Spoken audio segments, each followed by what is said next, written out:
আজ আমরা বাগানে এসেছি কাণ্ডের বিভিন্ন অংশ চেনার জন্য। তো কাণ্ডের কি কি অংশ? পর্ব, পর্বমধ্য, পাতা, কক্ষ এবং মুকুল।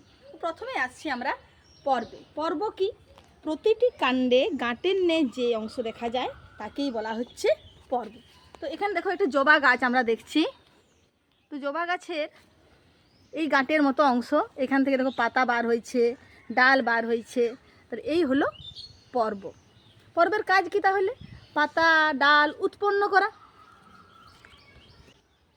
দুটি পর্বের মাঝের যে অংশ তাই হচ্ছে পর্বমধ্য। আরেকটি গাছে আমরা আসছি, দেখো পর্বমধ্য। পর্বমধ্যের কাজ কি? কাণ্ডকে সোজাভাবে দাঁড়িয়ে থাকতে সাহায্য করা। এরপর আমরা আসছি পাতায়। কাণ্ড থেকে যে চ্যাপ্টা সবুজ অংশ নির্গত হয় তাই হলো পাতা। পাতার কাজ কি? আমরা সবাই জানি, গাছকে খাবার তৈরিতে সাহায্য করা, অর্থাৎ সালোক সংশ্লেষে সাহায্য করা। আর কি কি কাজ করে? শ্বসনে সাহায্য করে, বাষ্পমোচনে সাহায্য করে। পাতার পরে আমরা আসছি কক্ষে।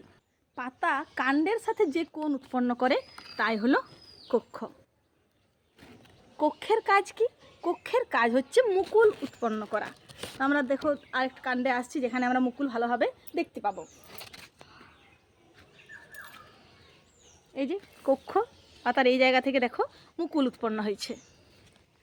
কাণ্ডের শীর্ষভাগে এবং কক্ষ থেকে যে অপরিণত অংশ উৎপন্ন হয় তাই হলো মুকুল।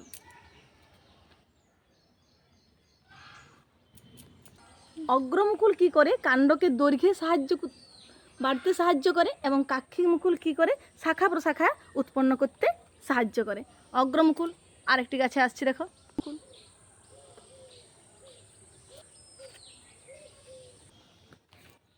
তো আজের ভিডিও কেমন লাগলো তোমরা প্রত্যেকেই জানাও।